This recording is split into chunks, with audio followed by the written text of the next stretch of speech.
जय जगन्नाथ। आपनो मन को समस्तों को मोर शुभेच्छा, अभिनंदन, नमस्कार, जोहार। समारोह के मुख्य अतिथि तथा भारत के माननीय राष्ट्रपति आदरणीय श्रीमती द्रौपदी मुर्मू जी, उड़ीसा के माननीय उप मुख्यमंत्री तथा पूर्व चांसलर श्री कनक वर्धन सिंहदेव जी, ओएटी के कुलपति professor Prabhat Kumar Raut ji, honorary doctorate उपाधि प्राप्त करने वाले doctor Ajit Kumar Mahanti ji, doctor Manjit Mishra ji, doctor Prakash Rao और Shrimati Raimati Ghuria ji, board of management and academic council के सदस्यगण, ओएटी के रजिस्ट्रार और लेखा नियंत्रक विभागों के अध्यापकों, अध्यापिकाएं और वैज्ञानिक गण, डिग्री, पदक और पुरस्कार प्राप्तकर्ताओं और मेरे प्यारे विद्यार्थियों, इलेक्ट्रॉनिक्स प्रिंट मीडिया के प्रतिनिधिगण,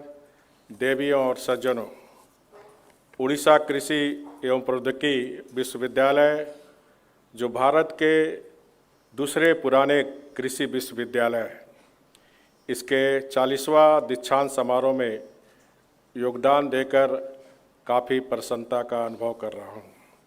इस अवसर पर यहाँ उपस्थित सभी को मैं हृदय से अभिनंदन करता हूँ और आपका आभार व्यक्त करता हूँ। दीक्षांत समारोह न केवल छात्रों की सफलता और उपलब्धियों का पर्व मनाने का है, बल्कि उनके लिए एक नए कैरियर शुरुआत करने का भी अवसर है। कृषि और संबंध वैज्ञानिकों में नए कुशल और जानकार मानव संसाधन तैयार कर विद्यार्थियों का एक और बैच भेजते हुए विश्वविद्यालय अपनी प्रतिबद्धता की पुष्टि की है। मैं इस यादगार दिन पर छात्रों और उनके परिवार के सदस्यों को बधाई देता हूँ। मैं विश्वविद्यालय के परिवार को भी बधाई देता हूँ, जिन्होंने इन युवा पेशेवरों को राष्ट्र के विकास में योगदान देने के लिए कौशल और ज्ञान से संपन्न करते हुए उनका सही मार्गदर्शन किया है। मैं भारत के माननीय राष्ट्रपति की गौरवमय उपस्थिति में ओएटी के 40वें दीक्षांत समारोह के आयोजन के लिए कुलपति और उनके टीम को भी बधाई देता हूं। इस अवसर पर मैं माननीय मुख्य अतिथि माननीय राष्ट्रपति महोदय का हार्दिक स्वागत करता हूं। हमें उन पर गर्व है क्योंकि वो इस धरती की बेटी है और भारत की प्रथम नागरिक है। वे इस प्रतिष्ठित पद को संभालने वाली सबसे कम उम्र की व्यक्ति है। जनजाति समुदाय के बीच स्वास्थ्य सेवा, आर्थिक विकास और शिक्षा को बढ़ावा देने के साथ साथ जनजाति की संस्कृति और विरासत को संरक्षित करने के लिए वे अपनी समर्पित प्रयासों के लिए जानी जाती है।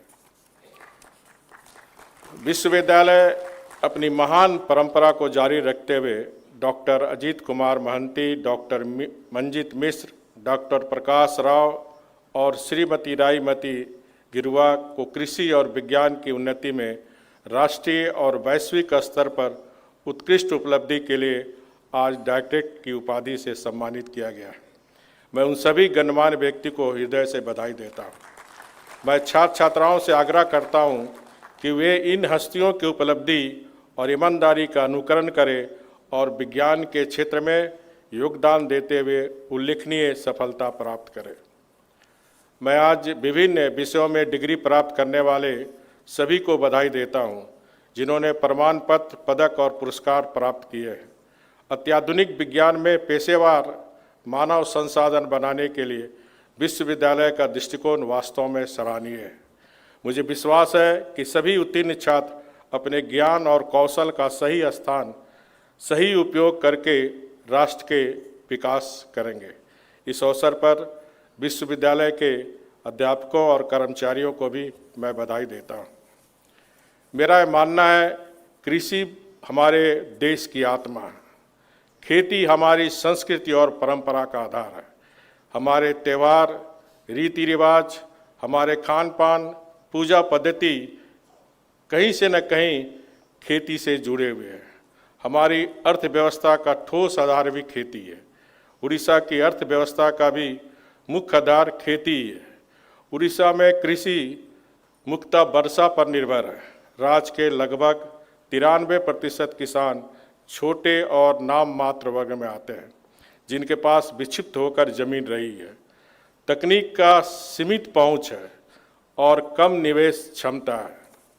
हमारे सामने चुनौती यह है कि प्रतिकूल जलवायु परिस्थिति और घटती उत्पादकता और बदलती बाजार मांगों के बीच उत्पादन और उत्पादकता को अधिकतम किया जाए, ताकि कृषि समुदाय को सुरक्षित रखा जा सके।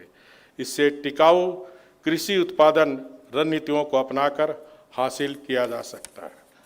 आज मैं जिन प्रमुख मुद्दों पर बात करना चाहता हूं, उसमें से एक है जैविक खेती, जो मैत्रीपूर्ण और टिकाऊ कृषि के प्रति प्रतिबद्धता पहले कभी अधिक नहीं रही है। टिकाऊ कृषि के लिए जैविक कृषि एक मार्ग का प्रतिनिधित्व करती है, जो न केवल हमारे पारिस्थितिक तंत्र के स्वास्थ्य को सुनिश्चित करती है, बल्कि किसानों के आजीविका में भी सुधार करती है। उड़ीसा अपनी विविध कृषि जलवायु परिस्थितियों के साथ जैविक खेती में अग्रणी बनने की बहुत संभावना रखता है। राज्य पहले से भी क्षेत्र में प्रगति कर रहा है। कई जिले अपने जैविक उत्पादकों के लिए जाने जाते हैं, जैसे कि कंधमाल जैविक हल्दी, जिसने राष्ट्रीय और अंतर्राष्ट्रीय स्तर पर मान्यता प्राप्त की है। आज हम अपने स्तरों की शैक्षणिक उपलब्धियों की खुशी मना रहे हैं। मैं उन सभी से आग्रह करता हूं कि वे अपने पेशेवर और व्यक्तिगत प्रयासों के एक महत्वपूर्ण हिस्से के रूप में जैविक खेती को अपनाएं। इसे सिर्फ बढ़ने का मिशन न बनाएं, बल्कि इसे और भी बेहतर बनाएं। हमारा लक्ष्य केवल पैदावार बढ़ाना नहीं, बल्कि ऐसा भोजन तैयार करना है जो सुरक्षित, पौष्टिक और टिकाऊ हो।